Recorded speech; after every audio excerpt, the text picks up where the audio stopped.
तो दोस्तों, आपको सबसे पहले शारदीय नवरात्रि की हार्दिक हार्दिक शुभकामनाएं। पहले मैंने वीडियो में बताया आपको कि कलश स्थापना कैसे करें, तो मैं आज आपको बताऊंगी कि अखंड ज्योत किस प्रकार जलाए। तो मैंने सबसे पहले एक बाती लिए, मैंने ये कलावा लिया है, फिर मैंने एक अलावा लिया है। ये कलावा 1.25 हाथ का ही होना चाहिए। मैंने ये सवा आप नाप लीजिए अपने हाथ से। ये मैंने इस प्रकार अपने हाथ से नाप लिया है, आप भी इस प्रकार अपने हाथ से नाप लीजिए। मैं यहाँ से काट दूंगी। ये मैंने 1.25 हाथ की नाप लिए। आप कपास का भी धागा ले सकते हो, क्योंकि सूती का होना जरूरी है। सूती का क्या कि चलता अच्छा, बुझती नहीं है, अपनी अखंड ज्योति बुझती नहीं है। तो मैं इसके बाद इस तरह से घुमा लूंगी। आप बट दे लीजिए इसमें। ये मैंने इस प्रकार बट ले लिया है इसमें। ये इस तरह से बट लग जाएगा इसमें। ये से लगाइए, इस प्रकार आप इस तरह से लगा लीजिए। ये मैंने बाती तो तैयार कर ली है। उसके बाद मैंने दीपक लिया है। मेरे पास तो छोटा ही दीपक है, आप बड़ा लीजिए, क्योंकि मैं वीडियो बना रही हूँ तो आपको बता रही हूँ कि मैंने ये छोटा दीपक लिया है। उसके साथ आप एक और दीपक भी लेना, क्योंकि ये कभी ये बुझ जाए तो अब हम ये जलता रहे, हमारी ज्योति कभी अखंड ना हो। मैंने पीतल का दीपक लिया है। आप पीतल का भी ले सकते हो और मिट्टी का भी ले सकते हो, और किसी भी प्रकार का दीपक नहीं होना चाहिए, मिट्टी या पीतल का दीपक ही होना जरूरी है। और दीपक के कुछ नियम भी है। दीपक दीपक हमेशा कलश के पास होना चाहिए, यानी कि उत्तर दिशा में। हम इस तरह हमने कलश स्थापना करी है, इसी के पास में हमारा दीपक होना चाहिए। यानी कि नहीं हमने यहाँ पर दीपक रख दिया और यहाँ कलश स्थापना की, हम भी उत्तर दिशा में ही कलश स्थापना करेंगे और दीपक भी हम उत्तर दिशा में ही रखेंगे, है ना। और आप दीपक में घी, शुद्ध घी लीजिए, और तिल का तेल भी प्रयोग कर सकते हैं। बाकी और दूसरा तेल मत लीजिए, क्योंकि घी सबसे शुद्ध होता है। तिल का तेल भी ले लीजिए आप। पिरो दूंगी इसमें। मैं इसमें बत्ती पिरो रही हूँ, क्योंकि ये दीपक ऐसा ही होना चाहिए, इसे बत्ती पिरोना, क्योंकि ये दीपक अच्छा जलता है। मैंने इस प्रकार ये दीपक में बत्ती पिरो ली है, तो मैं वापस इसको कस दूंगी इसमें। मैंने इस प्रकार घस दिया है इसमें। इस प्रकार मैंने इसको कस दिया है। अखंड ज्योति जलाने से स्वास्थ्य लक्ष्मी आती है घर में, और घर की नकारात्मक ऊर्जा भी चली जाती है अखंड ज्योति जलाने से।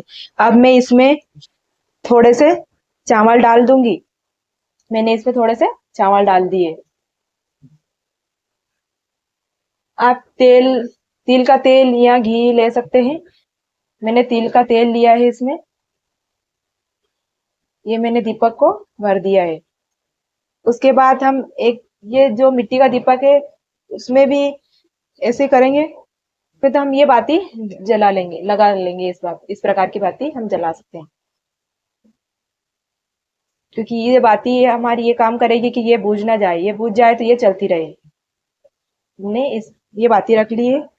इसी में भी मैं ये डाल लूंगी, तेल डाल लूंगी।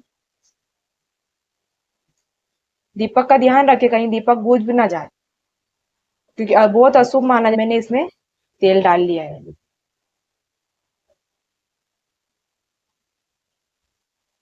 फिर मैं दीप अखंड ज्योति के लिए मैं ये अक्षत रखूंगी।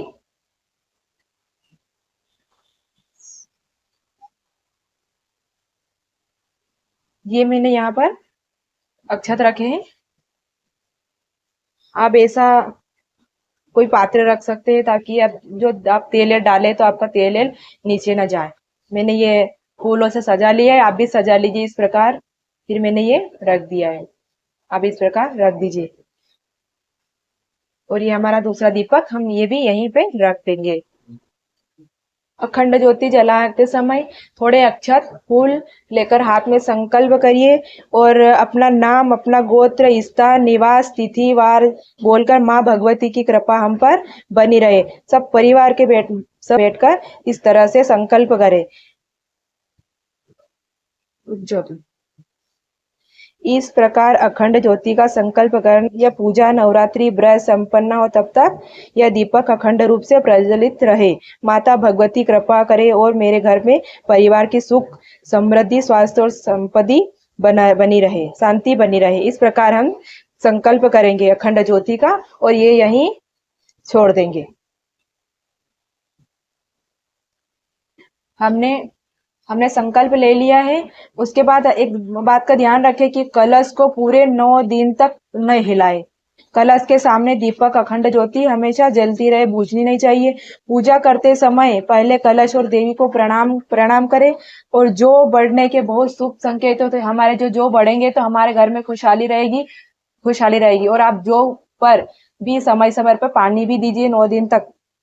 मैं अब दीपक जलाऊंगी माँ भगवती का आह्वान करके, माँ भगवती का नाम लेके कि हम अब दीपक प्रज्वलित कर रहे हैं। माँ 9 दिन तक आप हमारे दीपक की रक्षा करें।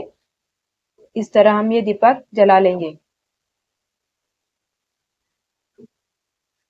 ये मैंने दीपक जला लिया है, मैं ये भी जला लूंगी साथ में।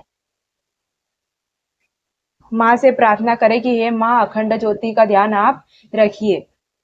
अखंड ज्योति जला रहे तो घर ऐसा नहीं कि हम घर में अखंड ज्योति जला रहे हैं और घर पर कोई नहीं है। आप घर में तभी अखंड ज्योत जला सकते हैं जब आपके घर में कोई सदस्य घर पे रहे। और जब आपके घर आप कोई काम करता है और घर पे नहीं रहता तो आप अखंड ज्योति मत जलाइएगा, क्योंकि घर में अखंड ज्योति जलाएंगे तो कोई ना कोई हमारे घर पर रहना ही